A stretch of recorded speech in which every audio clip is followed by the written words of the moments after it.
Hey guys, here's another episode of Day in the Life of Vintage Classic Specialist. Let's go ahead and jump right in here. So today, Rafa focused on the, let's see, which one is this? 59, I always have to think about it.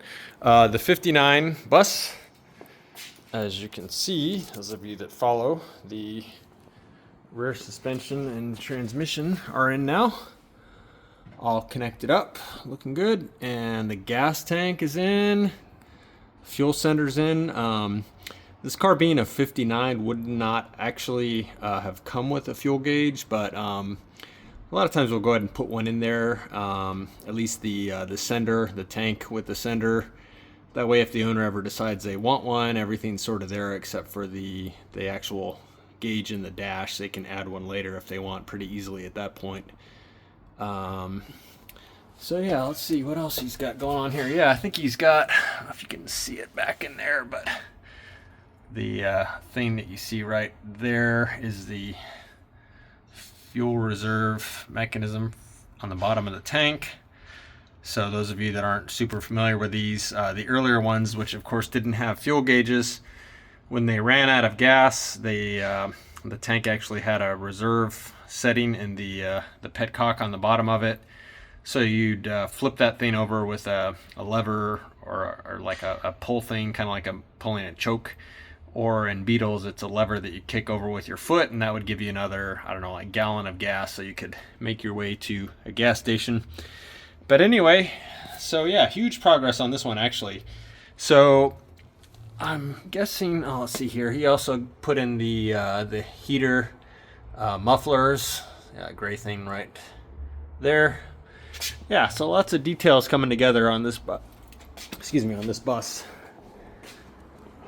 Let's see what else. I actually ran a lot of errands today, one of which was picking up all this beautiful powder coating. So below this fan shroud here is pretty much all the engine tin, freshly powder coated.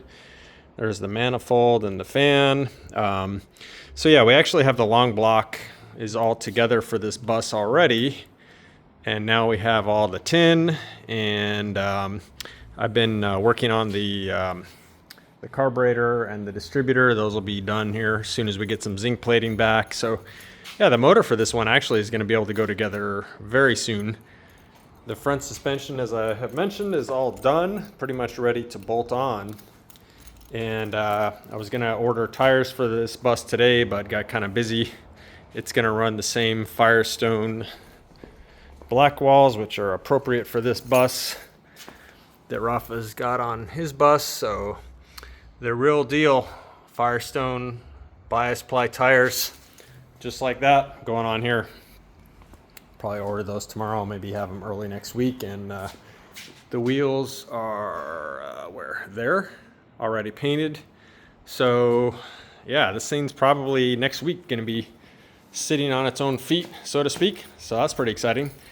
So that was Rafa's day. My day, lots of errand running today. I just had a bunch of things I needed to take care of.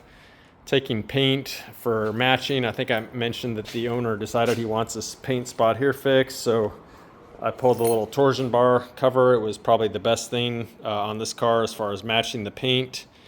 Took that over to our paint supplier, and I'm going to try and get that matched hopefully by the end of the week. And like I mentioned, picked up that powder coating, had to drop off zinc plating, blah, blah, blah. Anyway, lots of time spent running errands today. Not what I enjoy doing, but it's a way to keep projects moving forward. So it is what it is. I did manage to work a little bit on the 71 Ghia today. Jim, if you're watching, don't get too excited, but I sandblasted and painted your spindles. They look like new. I dropped off the front trailing arms and found a source for a good used one. Yesterday I mentioned that one of the front trailing arms for the Ghia was bent, so found actually the shop that's going to be pressing in and out the ball joints had one in stock, a good used one. So that's all taken care of. Probably get those back from him in a day or two. Other than that, I finished restoring the generator for the Ghia today. So got all the bits painted and cleaned, and then reassembled it, put in new brushes.